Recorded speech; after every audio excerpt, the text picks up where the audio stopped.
these, and so it took us just long enough to be able to get the camera up and running. I want to thank you all for attending our mayoral candidate forum tonight. At the library here, we really believe that an informed community is a powerful community, and so I really appreciate that you guys came out in force. It is fantastic to see so many people really wanting to be engaged in what's going on in the community.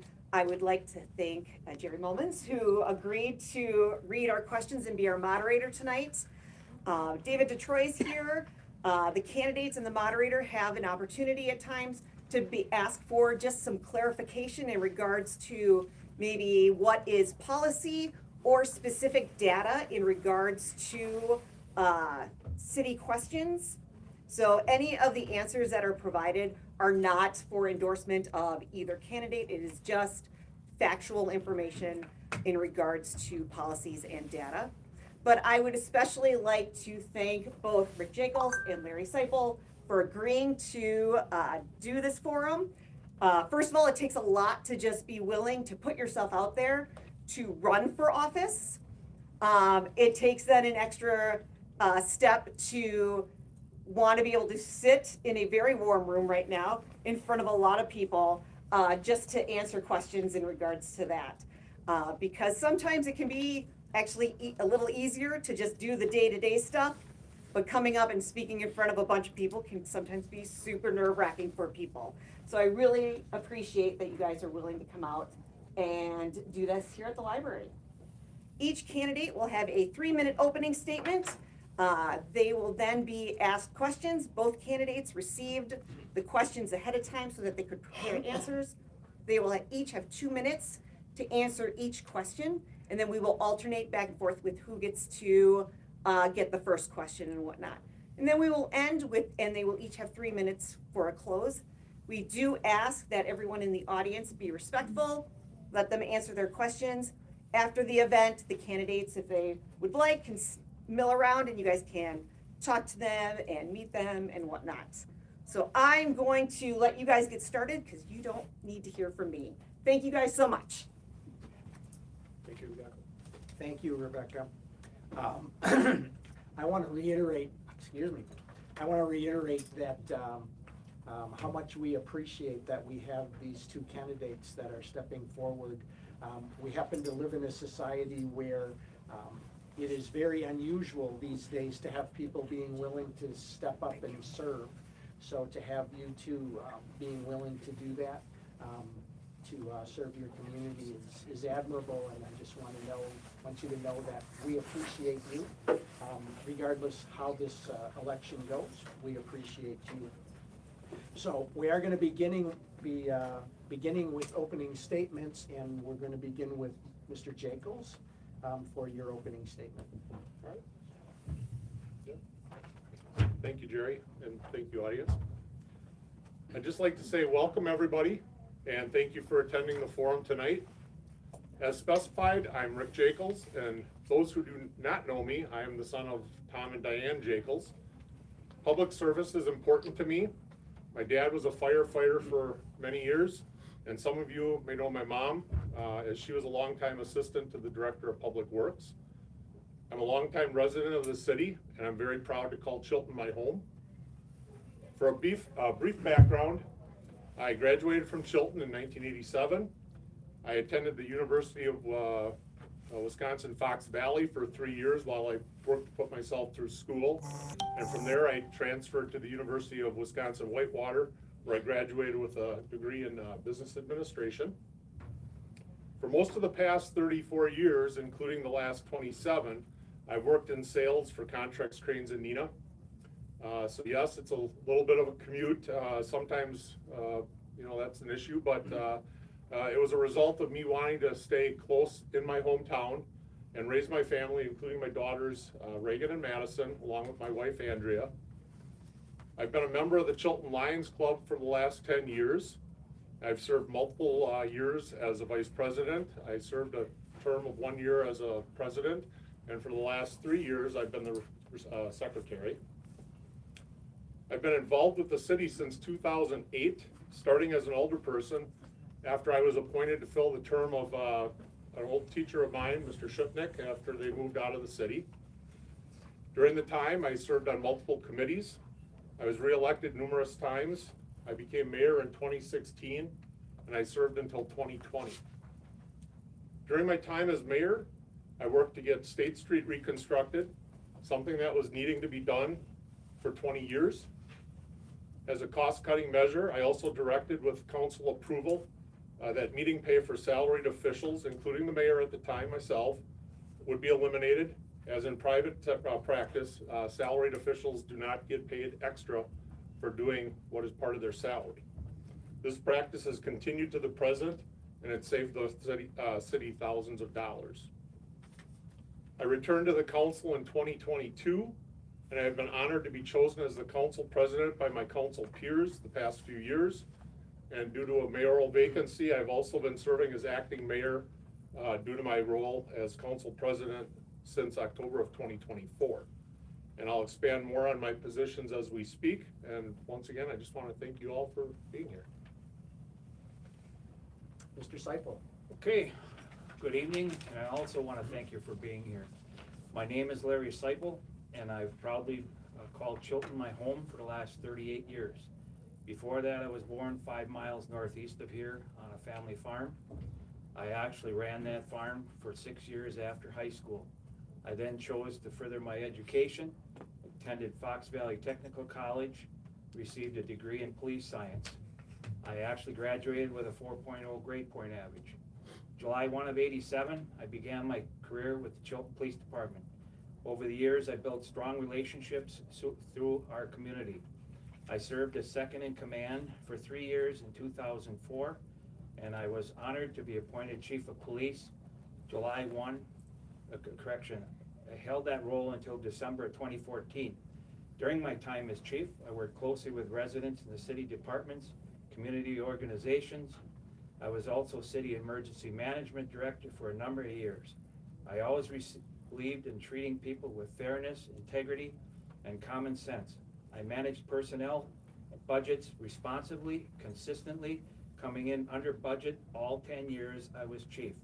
I always found practical ways of saving taxpayer dollars. Today I remain active in the community. I'm a member of the Chilton Lions Club also. I'm a member of the Wisconsin Woodlands Association, and I serve on the Calumet County Planning, Zoning, and Farmland Preservation Committee. Chilton is facing important decisions about residential growth and future of our TIF districts. I support responsible development and strengthen our tax base and encourage business investment. I want Chilton to remain a great place to live, work, and raise a family with good jobs, safe neighborhoods, and opportunities for dining, shopping, and recreation. I'm running for mayor because I feel I still want to be a productive member of society. I retired from painting about a month ago after 30-some years of a husband-wife operation doing commercial and residential painting. As mayor, I will focus on keeping the community safe, supporting local businesses, ensuring city government is transparent, responsive, and accountable to the people it serves. I'm looking forward to sharing more ideas with you and earn your trust. Thank you. Thank you, Larry. Our first question is going to go to Mr. Seipel, and it's a two-part question. First part of that question is, why do you aspire to be the next mayor in the city of Chilton? Do you have certain goals or ideas? And is there a certain shortfall that you feel needs to be addressed? I was encouraged by many people in the community to consider running for mayor after I retired as the police chief. I was honored that other people had confidence in my ability to serve in that role. At the time, however, I knew I could not fully dedicate myself due to the fact I was self-employed in a business, and that demanded nearly all of my time, sometimes painting 28 days a month. And obviously, our business paid more than the $5,000 a year mayor salary. Today, my circumstances have changed. I am now retired. I have the time and availability to dedicate myself fully to this community. I believe I have the experience, leadership, and ability needed to be your mayor. If elected, my top priority will be to lead the city with a strong focus on maintaining a balanced budget. This is important to long-term health of our community. If elected, over the past 6 months, I have attended council meetings regularly and committee meetings regularly. One thing that stands out is the lack of community attendance at these meetings. Sometimes I was the only one in attendance. I would like that to change. Too often important decisions are done and there's little or no feedback from the residents.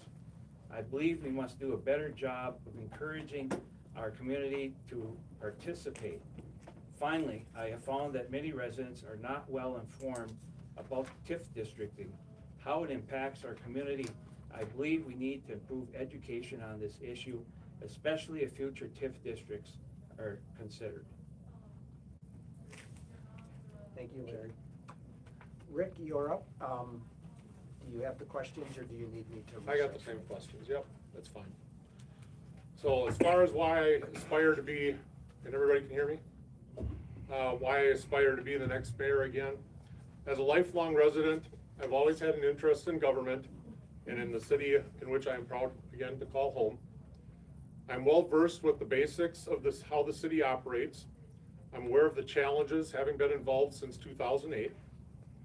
I understand the levy limits, how the system functions, and I believe that my past experiences make me the most qualified candidate and one with no set agenda.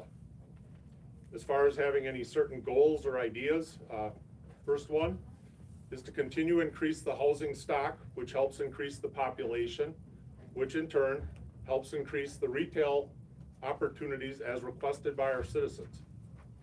Increased housing and retail increases the tax revenue, which helps to not only dilute the tax burden on existing residents, but it also allows for expanding services as needed. Secondly, to look for additional industrial land as the city stock is currently low, and basically the city is landlocked by the farmers which surround our community. Third, I would like to continue to support existing staff so that they may continue to do the work in the best interest of the city.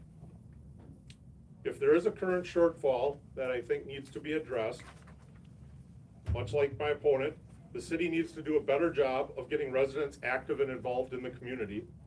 More input and ideas are needed if the city is to move forward, because relying on old, outdated policies and procedures of the past is not a path to progress.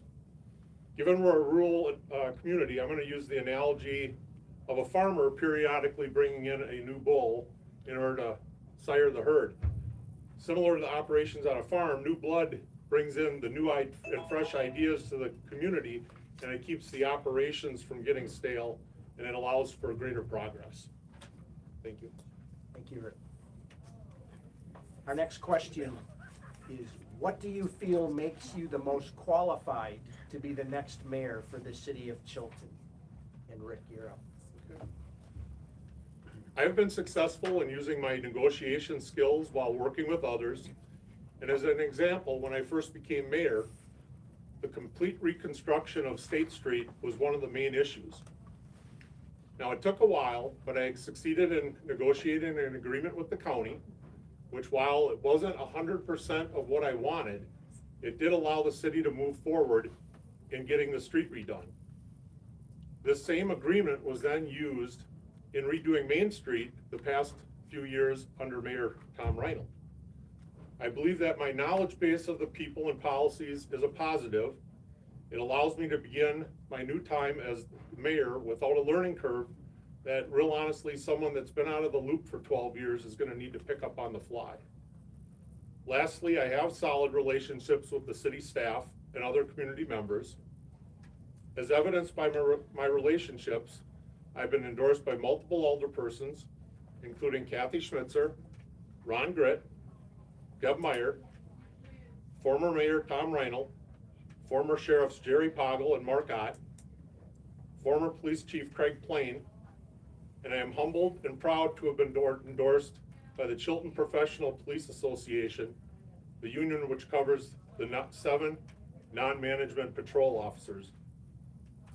These people issuing these endorsements know both my opponent and I, and this is why they are strong indicators that I am not only trustworthy, but the best candidate for the position of mayor. Thank you. Larry? Some of my answers to these questions may overlap, and I will do my best to be concise.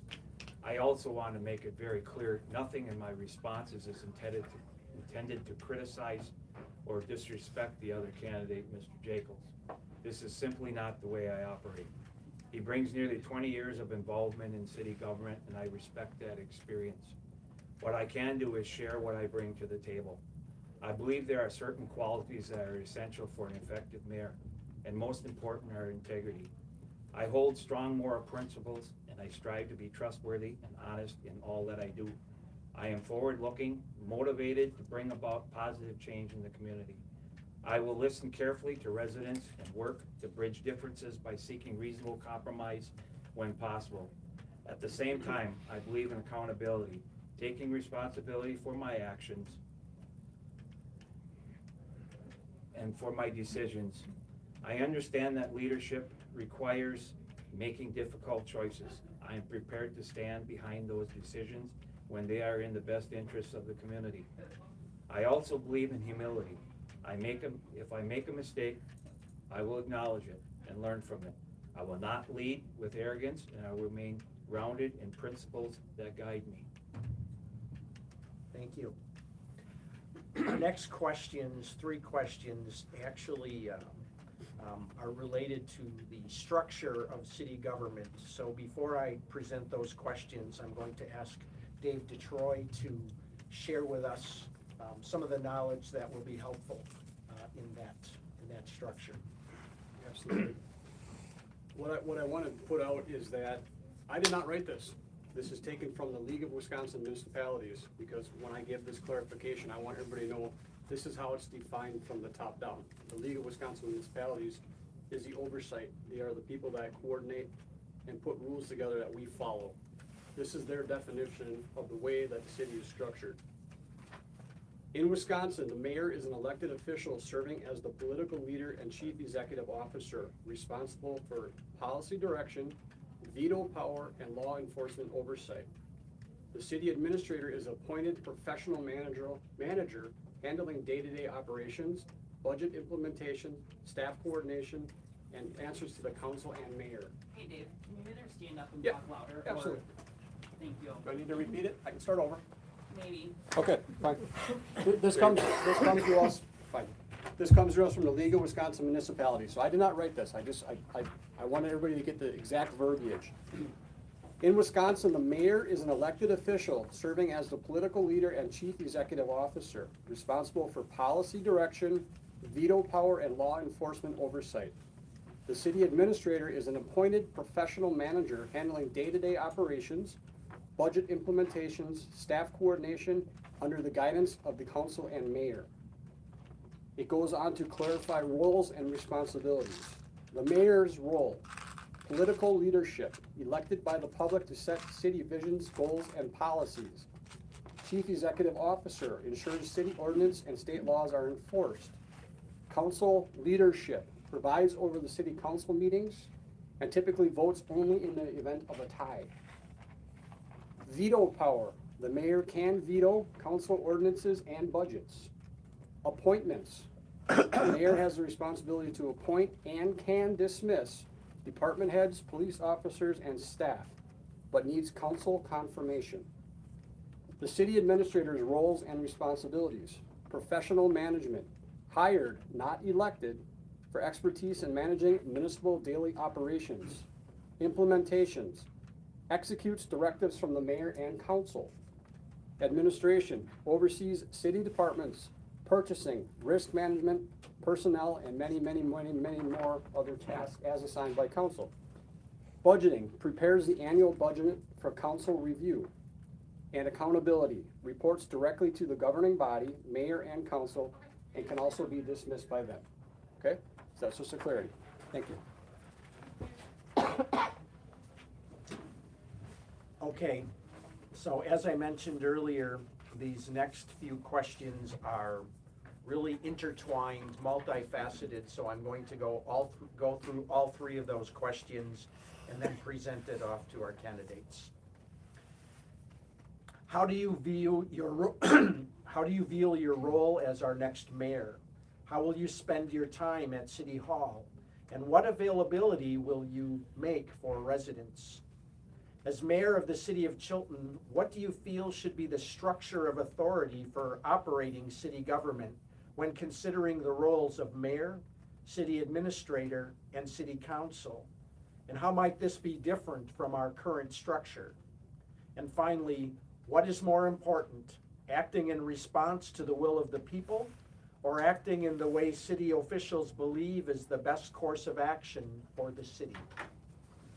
And this goes to Larry. Okay.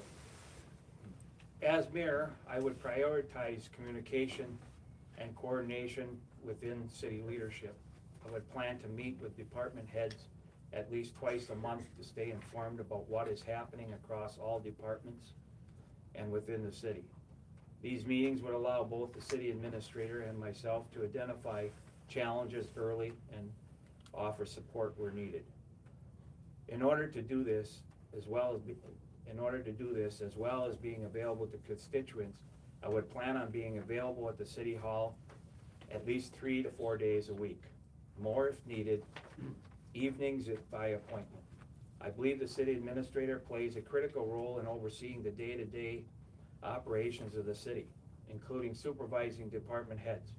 My role as mayor would be to ensure that departments are running smoothly, while working through the city administrator to maintain efficiency and accountability. A strong understanding of the city budget would also be a top priority for me. I would want to review the budget carefully, line by line if necessary, to understand how figures are developed. While much budgeting involves common sense, any unusual changes or discrepancies should be clearly explained and justified. Under our current system in the city of Chilton, the mayor does play a key leadership role in running the city. However, good decision-making requires collaboration between the mayor and the city administrator. I would take into account the input of department heads, the city administrator, and overall consensus of what is the best interest of the community. At the same time, I recognize leadership is not always simple as following public opinion. While community input is extremely important, there are occasions when decisions must be made with long-term perspective, and even if they are not immediately popular. Relying solely on majority opinion can sometimes overlook minority needs and consequences, future consequences. That said, acting in alignment with strong and informed views of residents can help build trust in local government, which is very important. One challenge we face, however, is limited participation in council and committee meetings. Without that engagement, it becomes difficult to fully understand community consensus.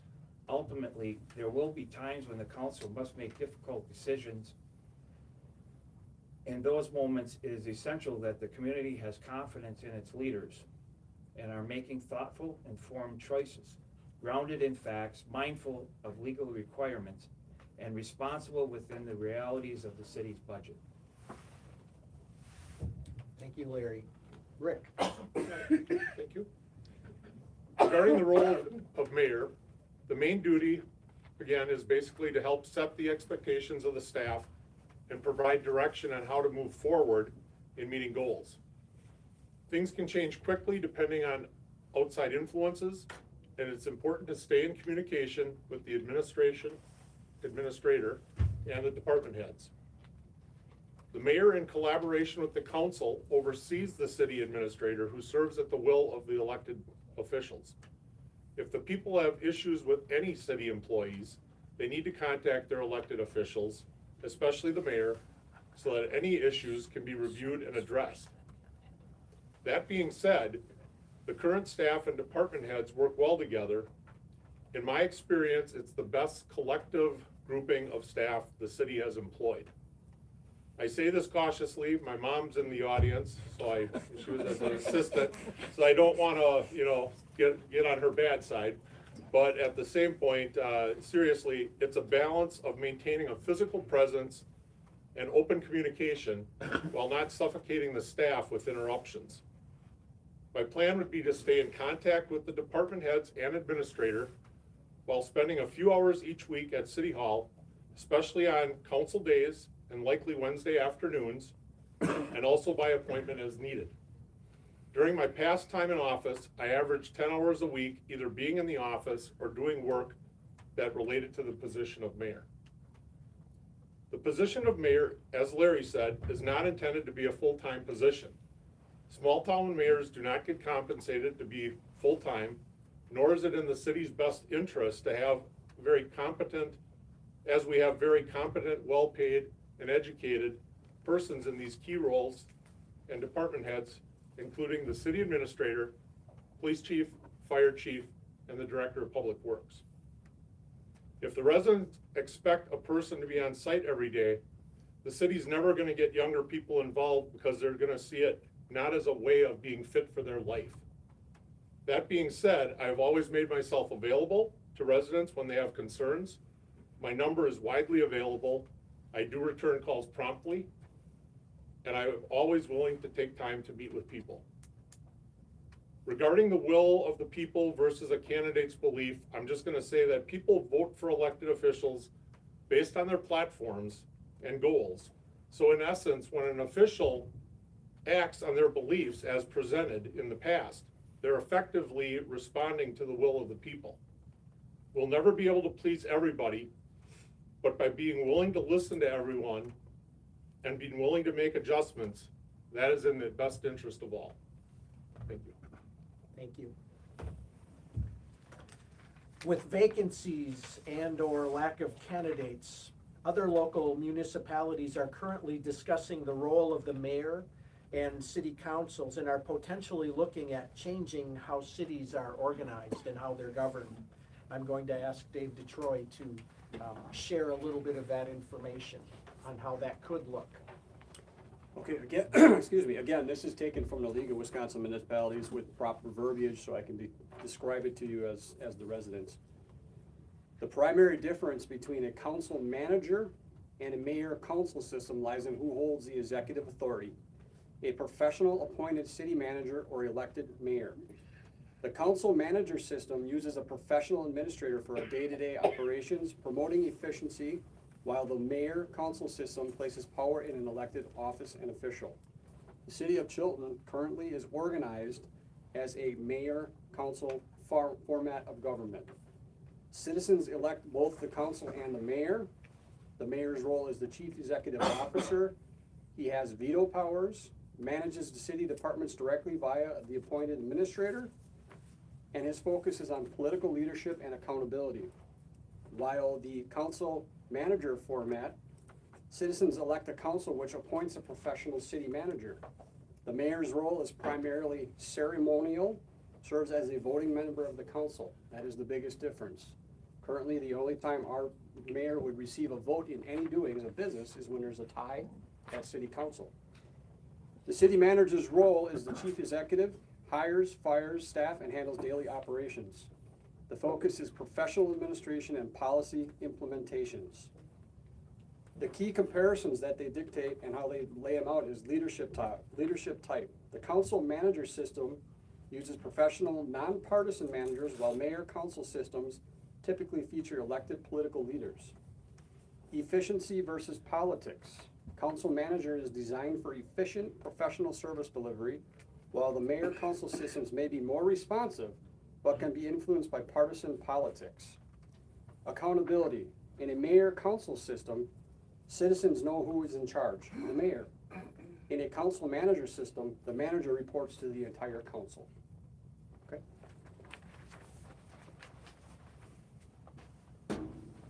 Thank you, Dave. So our questions regarding that are, number one, would Chilton be better served with a council administrator format versus the current council mayor format? And number two, would Chilton be better served with a council at large versus the current ward system? And this goes to Rick. Okay, thank you. for me, this is a no-yes answer, so there's a two-parter here. I'm just gonna state, first of all, I am not in favor of changing the city format. I have full faith and confidence in our current administration.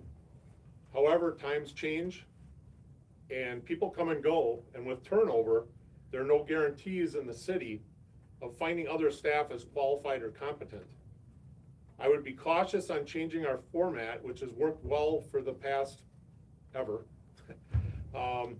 When basically 7 to 10 years down the road, a new format might not be deemed a good fit because of the lack of candidates for the increased role under a council manager format versus the existing council with mayor and city administrator format. One other side effect would be if you also go from a mayor council with an administrator, you also, by going to a city manager, that position typically ends up getting paid more. It's a higher compensated position. Regarding the ward system, this is something the city needs to address. Again, both my opponent and I have talked about how the younger generation is just either not interested or at least not actively seeking involvement. A lot has to do with people having families later in life. I mean, myself, I didn't start my family until I was 37. A lot of people, compared to 30 or 40 years ago, you'd get married when you were 20, you'd have a kid when you were 21. By age 35, they were out of the house or they didn't want to be with mom and dad anymore. So, you know, you had more free time. I mean, that's just the way it works. And so they're able to get involved a little later. So again, a change in the council composition, whether a change in the number of members or how they are elected, is something that can be looked at for the betterment of the city. And that's gonna be a longer discussion down the road, but it's something I believe could be looked at. I do wanna note that lack of involvement is not just a city issue. The lack of involvement runs the gambit from city, county, and even local service organizations. We all see it. So, thank you. Thank you. Larry? I think it's probably clear where I stand on this issue also. The city of Chilton does not appear to lack interest in the mayor-council form of government, as evidenced by the fact that 3 people took out papers, originally to run for mayor. Our country was founded on a system of checks and balances, and in a similar way, I believe the city of Chilton benefits from maintaining a council mayor format. This structure provides direct accountability. If residents are dissatisfied with their mayor, they have the opportunity to elect a new mayor every 2 years. I take pride in my ability to build rapport with people from all walks of life and see that as an asset in a leadership role. Having a mayor who is accessible, willing to listen, and be ready to address concerns. When discussing an at-large council system, one potential disadvantage is that it could make it more difficult for minority groups to gain representation, as candidates would be elected by the entire city rather than specific districts. This could reduce diversity and perspectives, although I do not believe that this currently is a significant issue in our community. In my opinion, an at-large system does offer advantages in making it easier to fill open council positions and could encourage broader accountability, since council members would be responsible to the whole city rather just their individual ward. I can relate to this personally. I would have ran for council years ago, but I thought it was foolish to take another person's job or try to take another person's role in the council when there was an open council position that I couldn't run for because I didn't live in that ward. And we still have an open council position that ain't filled. Under the open council, we could fill that more easily. So ultimately, I feel every vote a council member takes actually impacts the whole city anyway. Thank you. If elected, what would your goals be for the first 90 days of office? Larry, this is yours. All right. At my first council meeting, I would begin by giving each council member an assignment. I would ask each one to share what they see as a primary goal and whether there is a specific project that they would like to see done in the community. I believe this would help set clear expectations and create a shared sense of purpose moving forward. One of my first priorities would be to gain a thorough understanding of the mayor's office. Much like I did when I became chief of police, I reviewed about 1.5 feet of files every week because there was one wall full of files, and I had a desire to know what was all in these files. I would review these to fully understand ongoing issues, past decisions, and unfinished business. That would bring the same level of diligence to this role. I would also begin reviewing comparable data from surrounding communities, especially at budget time, to get an understanding how the city of Chilton aligns with comparable Class 4 cities. That would provide important context for responsible financial planning. Another priority would be outreach. I would begin meeting with stakeholders in order to maintain a strong relationship with local businesses. Overall, my goal in early stages would to be to listen, learn, build relationships, and establish clear direction so we can move forward with purpose. Rick? Okay. Initially, I would meet with all the department heads again to set the tone and make sure we have open communications. It's also important to get upfront feedback on what the staff feels it needs and to inquire if they have any questions of myself, especially since I have not had the full title of mayor for the past 6 years. Next, much like Larry referenced, committee assignments and appointments would need to be set. These appointments are required and they're important for carrying on the business of the city. Most importantly, I would need to have initial discussions with all the staff on the upcoming budget. The budget may be finalized in the fall, but the city has internal discussions beginning already in May, and they ramp up in the summer months. The initial startup takes time as internal reviews and information gathering is required, followed by discussions on the need to prioritize items, checking and analyzing costs, and finally there's a lot of back and forth between the staff, updates with the mayor, updates with the council, in order to meet the levy limits under state law. All departments have interesting budget compositions. The police department has a higher labor but lower capital expenditures. Chilton Fire Department has lower labor, but they can have higher capital expenditures. Street Department has medium labor, but 4 members, and they can have higher capital expenditures because of the vehicles. Utilities also have medium labor with 4 employees, but they can have higher capital costs, especially given the mandates by outside agencies like the DNR and the EPA. The utility mandates are beyond city control and must be accounted for in planning.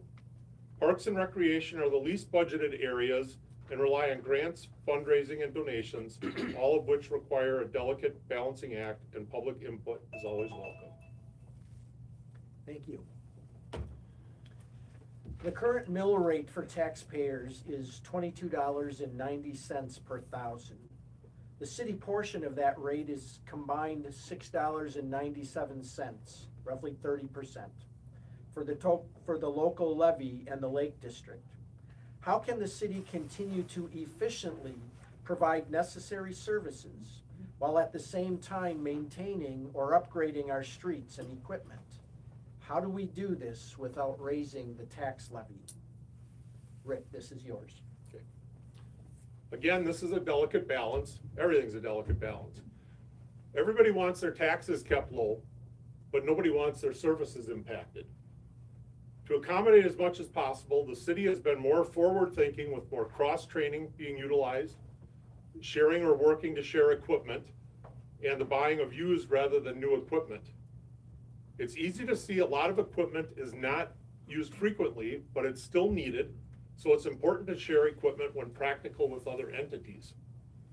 The city and county have been working to review their equipment lists to see what purchases could be avoided if a rental or loan situation would make more sense. Obviously, the city still needs snow plows and other heavy equipment, but other expensive pieces could be pushed off or avoided if loans are available. Similarly, the last city fire department ladder truck was one of the city found being sold by another agency that was consolidating departments and getting rid of the truck that was still in good condition. This truck will have years of service left, saving the city up to $1 million versus the cost of a new truck. Another forward-thinking cost savings was the donation of funds by Worthington towards the inclusion of their information on the North Water Tower.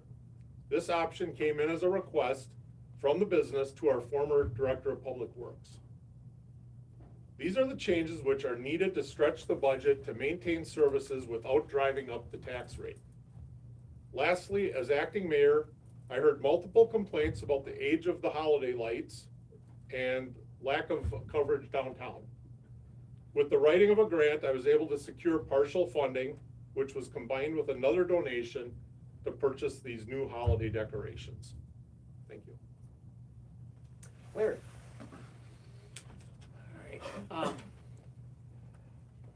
In the past, the city has taken on street projects and provided services and purchased necessary equipment, but I am unsure whether the tax levy has kept pace with those costs. If this becomes an issue, we should explore additional funding options. One approach for roads is pursuing state federal grants such as Safe Streets for All program, local roads improvement programs, which can cover a large portion of costs. Tax or increment financing is another option to grow revenue, though it takes time for return to materialize. I also understand that budget increases are generally limited by growth in assessed property values, which allows for some increase in spending and tax revenue, but with constraints. Overall, I believe the key is to take a balanced and informed approach, careful reviewing of our current financial position, exploring outside funding opportunities, and making strategic decisions that support both immediate needs and long-term stability. Interestingly enough, I checked today, and the levy for the city of Appleton is 2 cents lower than the city of Chilton. $6.95 versus $6.97. So people, when I throughout the community say our taxes are high, oh, they are pretty close to the city of Appleton's taxes. So that's all. Good. Senate Bill SB 467 may require the city to take the current $20 wheel tax to a referendum to allow the voters to decide whether it should remain in place. Do you support this local wheel tax to offset the costs of road repairs? To offer full disclosure, the wheel tax creates approximately $87,000 per year. This goes to Larry. Okay. I understand that the $20 wheel tax frustrates people. When it initially came out, I was also not in favor of it. Not because I can't afford the $20, but because it just feels like another tax. It's an irritant. However, after talking with Dave, it's explained to me, I see it differently. If we eliminate the $20 fee, property taxes would have to go up on real estate. Your real estate taxes would be $120 to make up that $20. It's kind of like the way when I was a police officer in a speeding ticket. The forfeiture was $169. The city only gets $20 because there's 4 other places that money goes: county, state, and in this case, school district and Fox Valley Tech would all get a piece of that $120, and we'd end up with 20.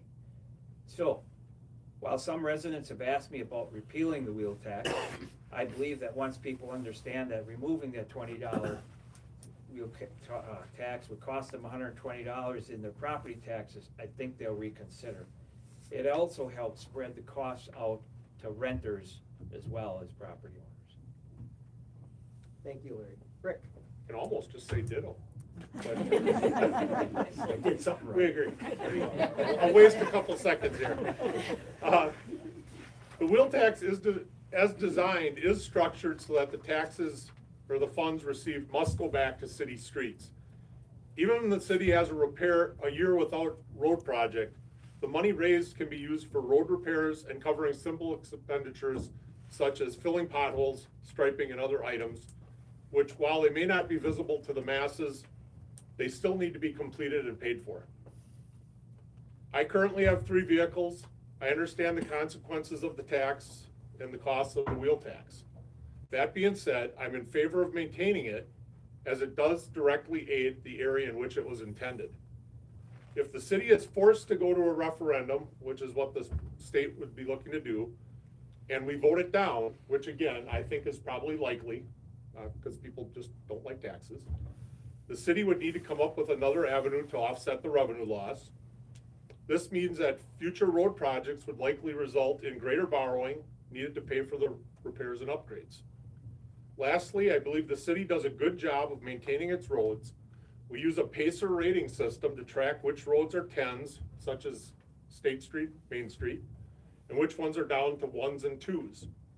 The city then prioritizes these lower streets based upon the traffic count, the number of homes, etc., when determining which projects to work on next. Thank you. The city currently allocates $50,000 annually to the general fund for sidewalk repairs. Do you feel this process should continue, or should sidewalk repairs be assessed to property owners? Rick? Okay, this is very short and brief, so anybody that's getting warm is probably gonna be glad at this. This is a program other municipalities have discontinued, and it's something the city could consider. To move in this direction, the city would likely schedule one more round of citywide repairs, with future repairs then becoming the responsibility of the property owners. So we'd be basically looking at it, moving it from a regular city funded to a property funded expenditure. Thank you. Larry? The city has a very inconsistent sidewalk policy. You drive around the city, there's a lot of streets have no sidewalks. Why that happened, I don't know. By the developers, and it is a convenience for people to have sidewalks because every community encourages people to walk. And if sidewalks were put in place in the beginning, we wouldn't have a civil war when sidewalk issues come up. When children are first learning to ride their bicycles and big wheels and their toys, they would be encouraged to use the sidewalk, and without sidewalks, they have to play in the street, which is dangerous. I personally think that having residents pay for their own sidewalks repair is unfair to them. Seeing as though many property owners don't have sidewalks, this punishes the ones that have sidewalks to repair them. So I therefore think the city should continue to allocate $50,000 annually to budget for sidewalk repair. Thank you. The Lake District and Mill Pond have undergone weed remediation efforts in the past 2 seasons. Do you feel this is a sound practice and use of taxpayer dollars, or are you more in favor of completing a dredge analysis with the DNR and facilitating a multi-million-dollar dredging project? Larry? In light of the fact that we now have a kayaking rental program at the Chilton Mill Pond, and ongoing weed cutting operation, I do not feel it'd be worth spending $1.5 million on dredging. I spoke to some property owners around the Lake District, and it wouldn't last. It didn't feel that it was worthwhile to spend $1.5 million on dredging and to continue with the weed cutting that helps out the people that do the kayaking. It takes into consideration that there are more pressing issues to address in the budget, such as library, parks, and a new community center. There is another alternative about using herbicides, I was told, but they thought that there was potential to poison fish. I do not know that for a fact. We do not have a large fish population in the Mill Pond anyway, and from reviewing the comprehensive plan that I read, we will never get a large fish population, given that the entire volume of the mill pond is purged daily. For now, I believe we should continue with the program we have in place, the weed cutting and supporting recreational use, until the situation arises that requires some change. Thank you. Rick? I'm in favor of maintaining, much like my opponent, the weed remediation. The main issue with the mill pond is what occurs largely upstream, just so everybody's aware. And basically, the county has never fully reacted or taken action to make sure that the discharge of negative materials, fertilizers, runoffs into the watershed is resolved. These items filter down into our lake district and exacerbate the issues, and then the city has to deal with the problems that result. For this reason, at this time, I am not in favor of spending city funds on a dredge analysis or a multi-million-dollar dredging project. We did dredge many years ago. Some people say it was too long ago, but nonetheless, we're sitting right back where we were back those many years ago, about 40 years ago. For this reason, again, this is not a priority item, an area in which to expend city funds. Thank you. The next two questions are related, so I'm going to combine those two questions for both of you. The Morrissey Park and Field is the heart of the city. What are your thoughts on how this area should be redeveloped? There have been rumors that Morrissey Park may be a location where multifamily housing is being considered. Do you feel this should be considered, and why? This goes to Rick. Okay, thank you. So as the question states, Morrissey Park and Field is in the heart of the city. It's well situated and it's accessible to all residents. This area, in my opinion, should remain parkland, but it does need upgrading. Like all the city parks, this part of the budget has always been prioritized after other areas.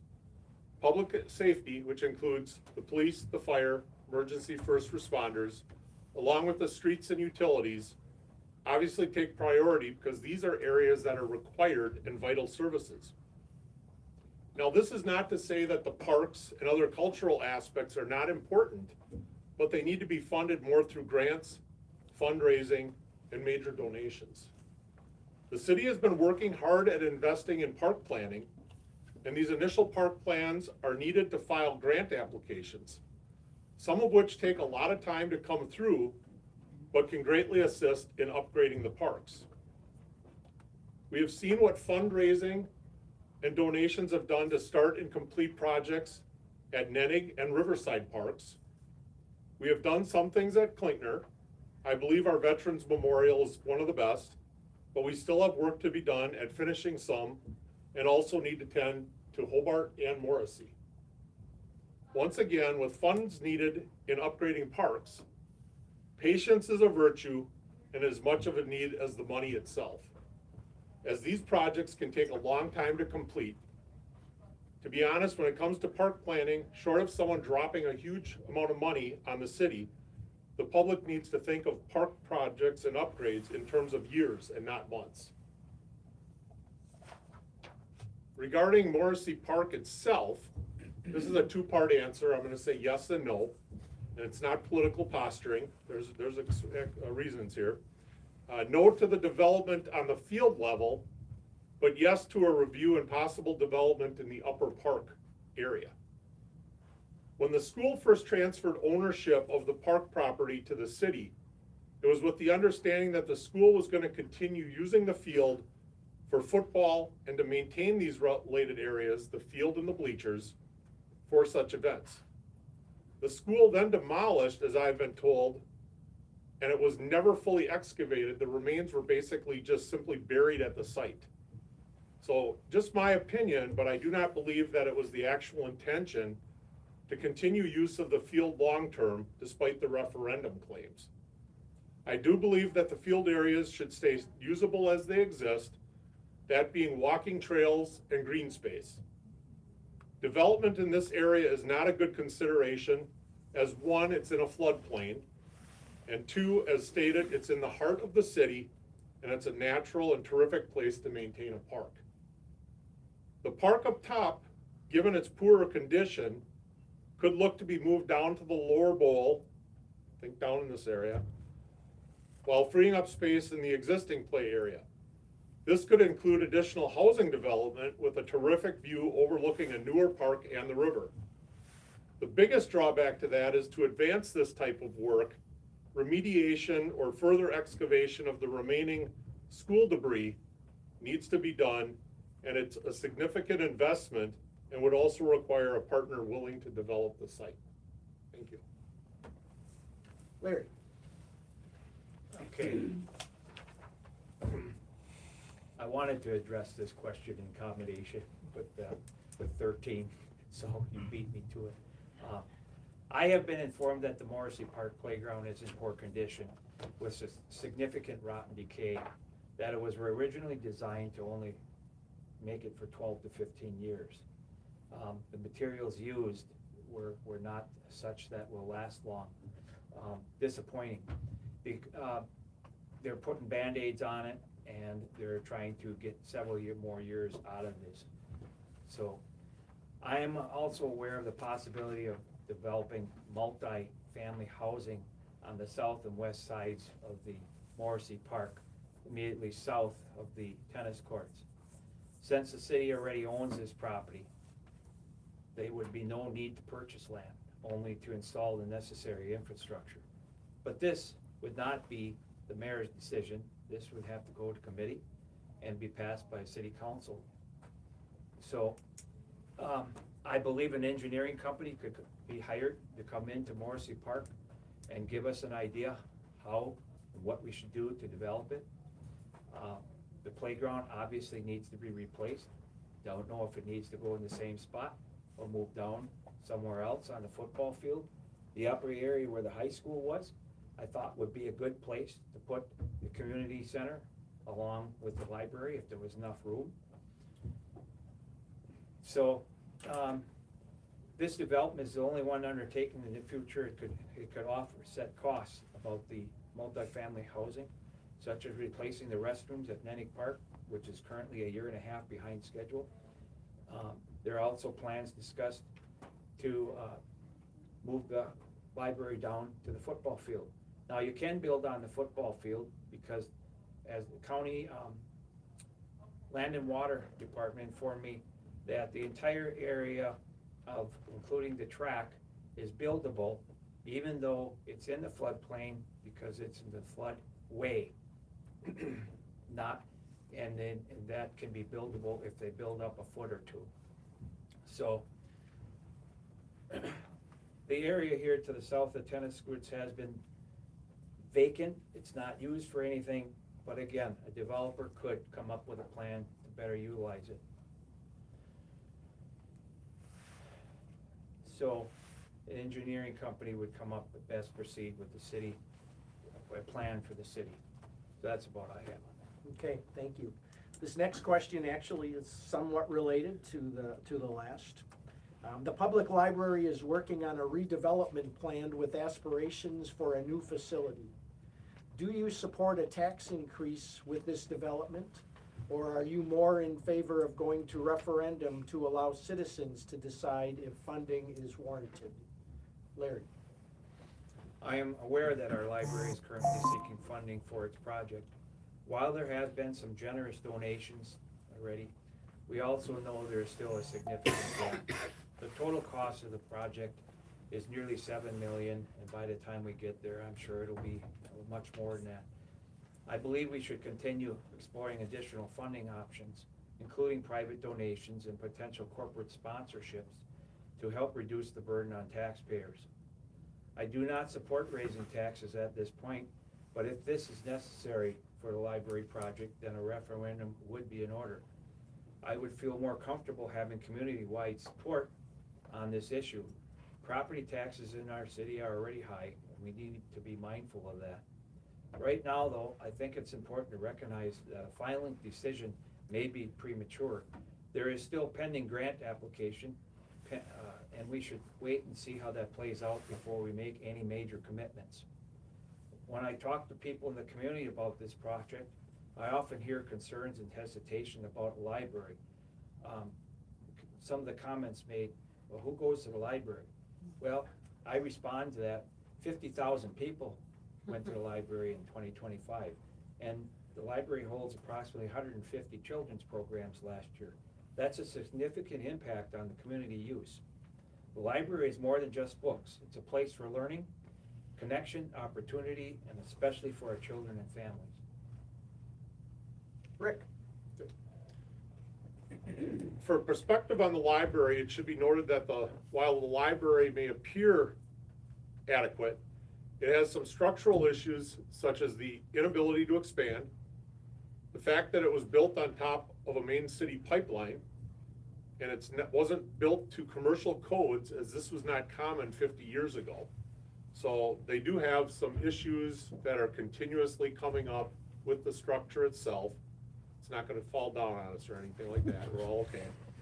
The library was also built for the library usage of the time period, and it doesn't necessarily meet the newer needs for library programming. The initial rendering of a new library design also includes the concept of a separate community room. To answer the question, I will state that I am in favor of a new facility, but not at taxpayer expense. The library has never stated that they want a tax increase to cover this, but wanted to look into fundraising. The only aspect of public financing would be if the base amount that was raised through fundraising and grants and a temporary loan was needed to commit to the startup while raising the remaining funds. This would all require additional discussion depending on what's all involved. I would also be okay with a non-binding referendum if that would give the city more direction and allow voters' voices to be heard in greater numbers. Thank you.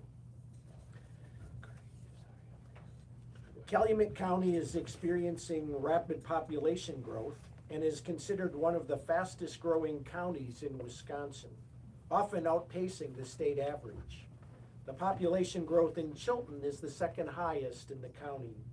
A little over 6 years ago, a countywide study found a severe shortage of available housing in Chilton and in similar communities.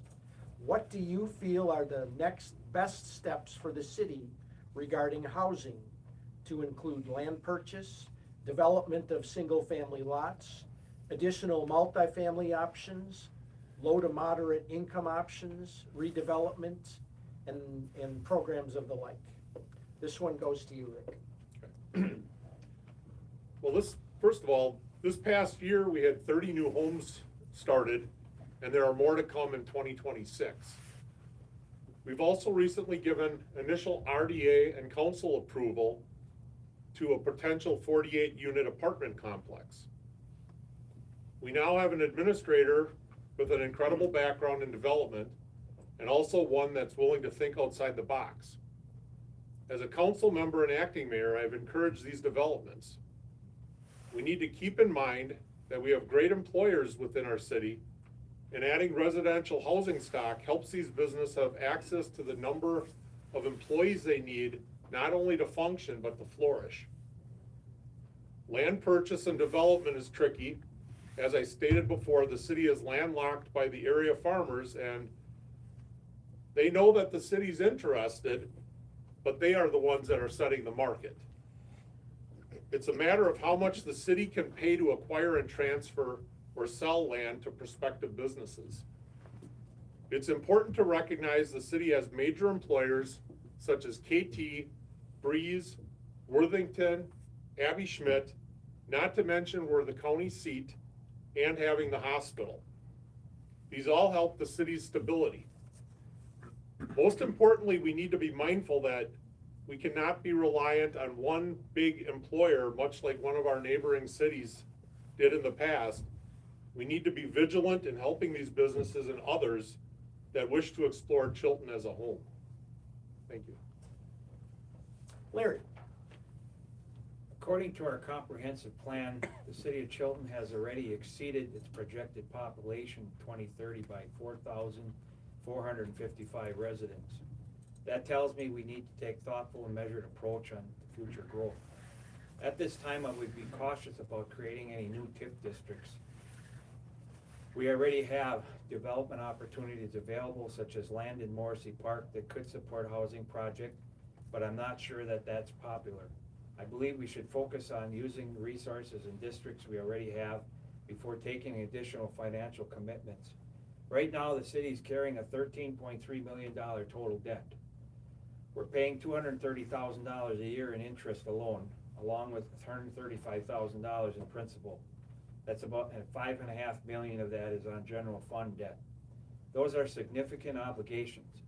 I believe we need to give ourselves time to pay down existing debt and time to get closer to our current TIF districts before considering new ones.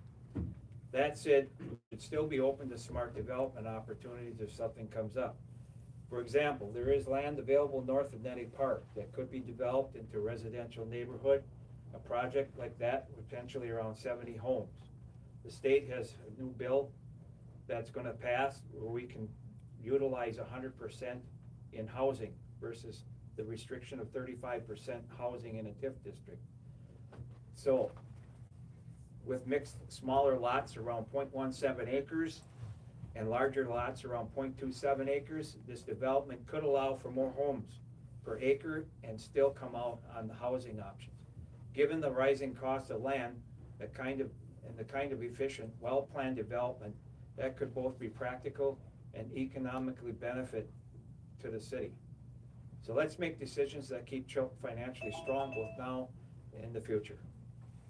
Thank you. What other public amenities would you like to see the city invest in sooner rather than later? Larry? Short one. I would like to revisit the idea of developing a nature trail connecting Chilton South to Ledgeview Nature Center. I understand that this has been been working before, tried to be worked before with the county, and it's a work in progress. It would be a valuable benefit to the community, especially if we get rid of the track. People want to walk. That would give them a long walk from Chilton to Ledgeview Park. I also support implementing a scheduled bulky item pickup every few years.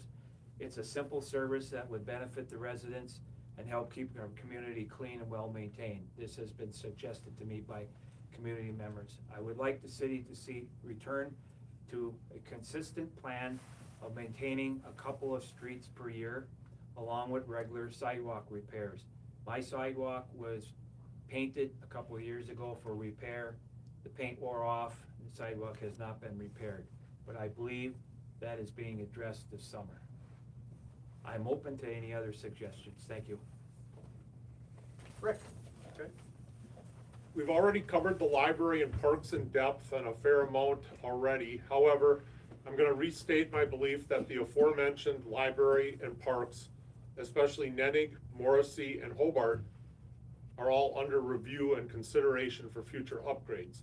It basically comes down to a matter of how the funds can be raised and which ones you prioritize. I do believe that a new community center is a top priority. While our new council chambers are an upgrade and work well for presentations, the loss of the communal space is referenced frequently to staff and the elected officials. A new community center is on a short and long-range planning, especially as our population does increase and expectations for amenities grow. Thank you. In your view, what has the city done well over the last 5 years? And what has the city done poorly that you could change? And that goes to Rick. Okay. Well, again, we've covered a lot of these items already, but we covered this area quite a bit as well. But I would say that residential development has been one area that the city has worked hard at in the past few years. This started with Mayor Reinl and Administrator David DeTroye, and the developments have brought forth good growth and interest in the city. Sometimes things work well, other times they don't, but we've done well at finding partners for short and hopefully long-term success. One shortfall we had was the hiccup with the Chilton subdivision, but that seems to have been resolved with a new partner.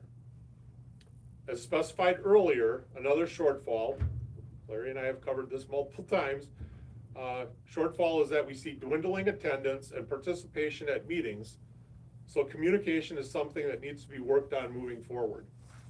To offset this concern, the city has tried to improve and better communicate through the use of email updates and Facebook postings, and will continue to look into more avenues for presenting information. So at the end of this meeting, maybe everybody can flood Dave and, get information on how to, be logged into the email updates, because that is something that it's a good system, so, thank you. Larry? I think the city has done a very good job in providing the essential services that residents rely on every day. Police, fire, utilities, and overall infrastructure. Those are foundations of a safe and stable community, and Chilton has handled those responsibilities well. We have modern schools, a variety of parks, and a library. Where we can improve is how we grow and serve our residents day to day.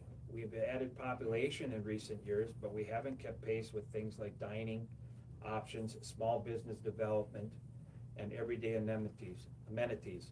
I also think we have struggled to attract new businesses or industries. What I believe we should focus on instead are practical improvements that residents will use every day, like expanding dining options,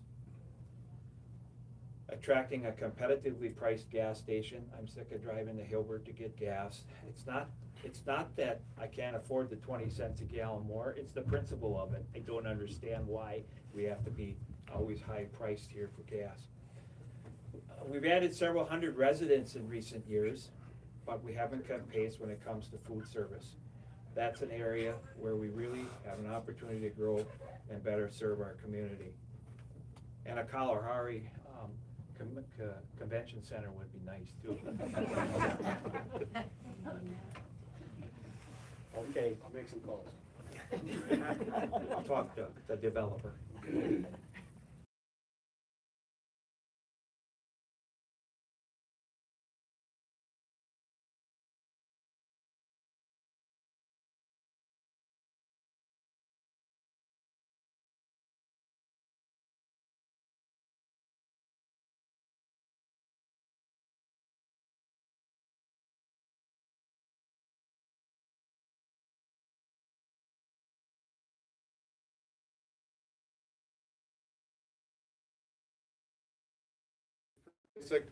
I've worked 32 of the last 34 years, and the last 34 with the same company.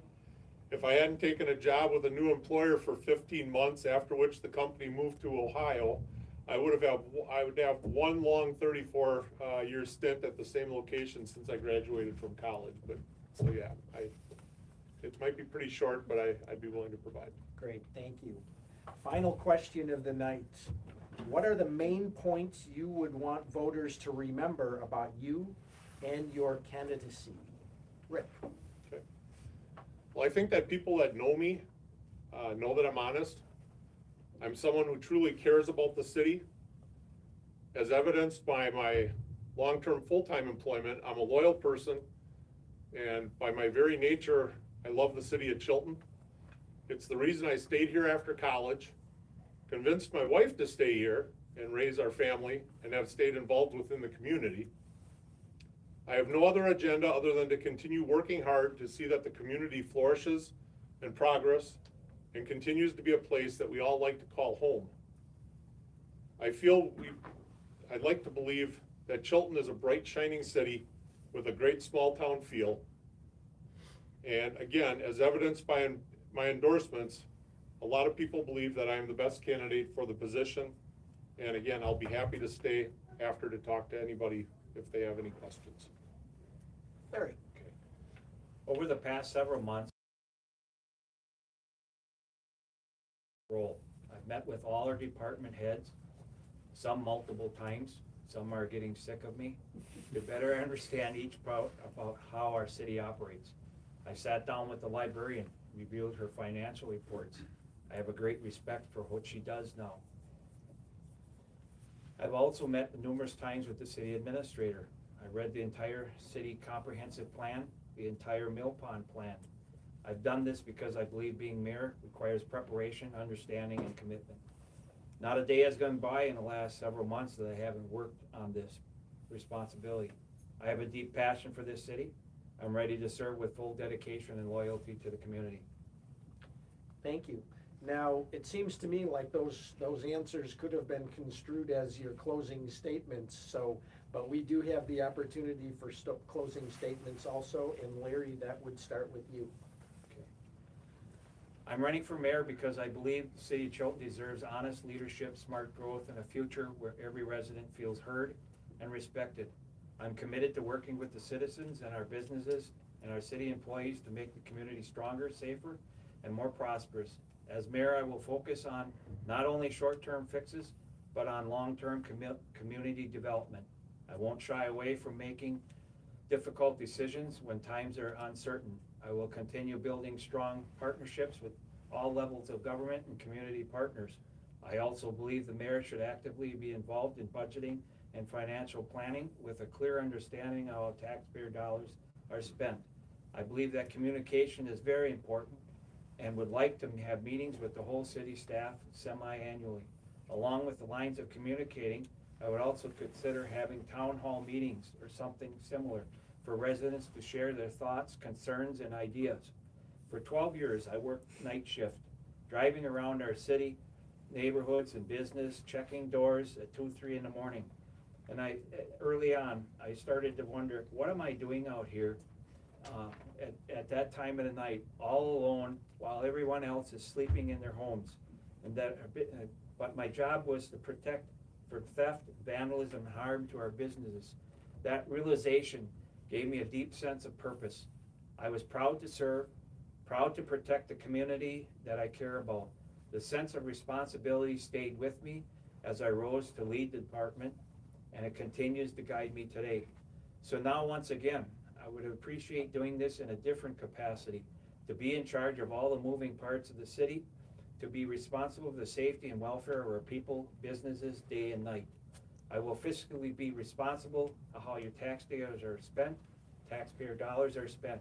It was an honor to serve the Chilton family community as a police officer and a chief of police, and it would be an honor to once again serve my community as mayor. I would appreciate your support. Thank you. Rick? As stated multiple times by both of us, I am proud to call Chilton my home. It has a great history. Our city is mostly well kept up. We're working on it. It has great staff. The library, thanks to Rebecca for hosting, offers a lot of wonderful programs. Most do not know this, but our fire department has had 3 members recognized as State Firefighter of the Year by the Fraternal Order of the Eagles. Our Chilton Police Department has received Wiley accreditation in the past 10-ish years, something most small cities do not obtain. And I'm not taking credit for any of this. I just want to point out that these are some of the reasons why I love the city and wish to be elected mayor again.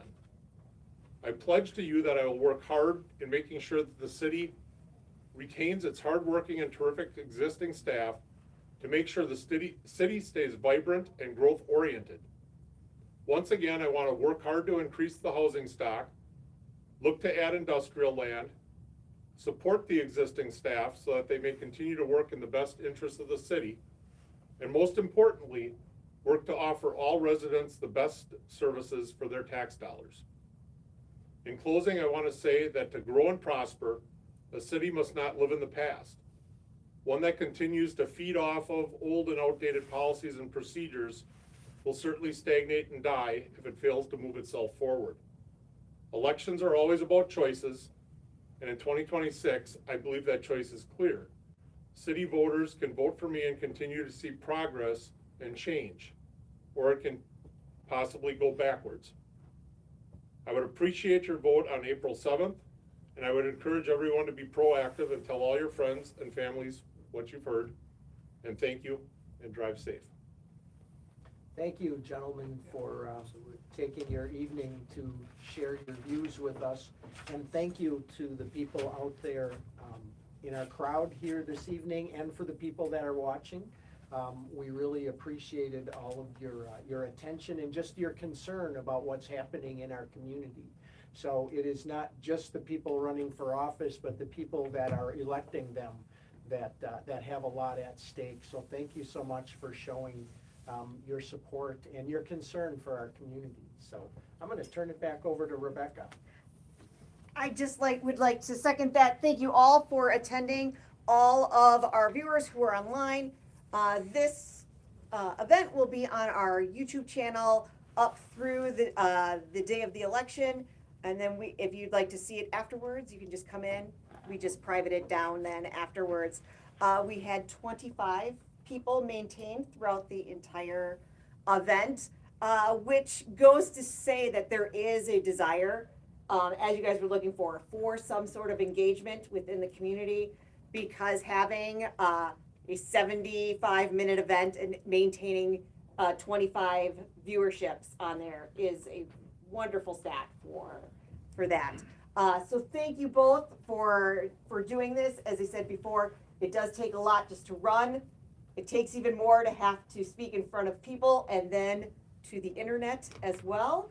Thank you all in the audience for attending. I am so glad that you guys want to be engaged in these kind of events. I hope you all drive safe. If you don't have a library card, you can certainly get one. I forgot to mention, this is a nonpartisan race. Yes, absolutely. So thank you both. Thank you, Jerry, for helping us out here, so that I did not have to do that because I don't like doing that. Thank Rebecca. So.